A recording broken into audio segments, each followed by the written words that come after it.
Kabaong ni Dingdong Dantes sa Rewind, na ibenta sa halagang P250,000.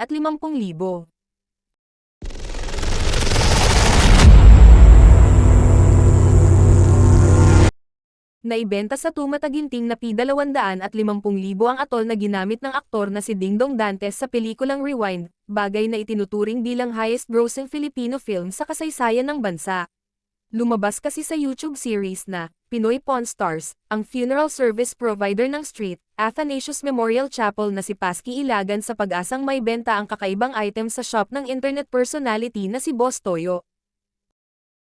Ito po yung ginamit sa shooting sa Rewind ni Dingdong Dantes. First time niya humiga rito, wika ni Ilagan sa episode na in-upload ngayong Biyernes.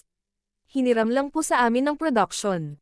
Sa may San Andres Bukid, Manila, ang punerarya namin, sa ngayon, first time sa Street, Athanasius, makakuha ng kliyente para sa pelikula.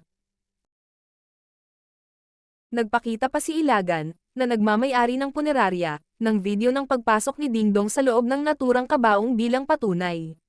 Gawa sa bakal ang casket at sinasabing imported pa galing sa ibang bansa. Ito po sir, imported naman po ito. Balak kong ibenta sa iyo ito ng 1 million pesos, dagdag pa ni Ilagan. Ang balak po sana namin, yung shooting kasi medyo magulo, pipirmahan sana ni Dingdong yung gilid ng kabaong. Talagang noong nagamit po sa shooting yan, kanip na po namin yan. Sinasabing P350,000 ang halaga ng naturang kabaong kung i-avail ng mga karaniwang kliyente sa punerarya.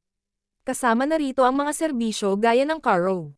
Sa kabila nito, hindi nakuha ni Ilagan ang inalok na presyo at binili na lang ito ni Boss Toyo sa halagang P250,000.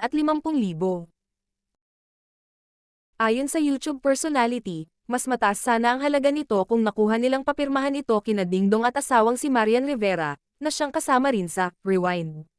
Nag-react na rin si Dingdong sa naturang transaksyon sa kanyang Instagram story at sinabing, medyo malambot naman siya sa loob, wika ng aktor.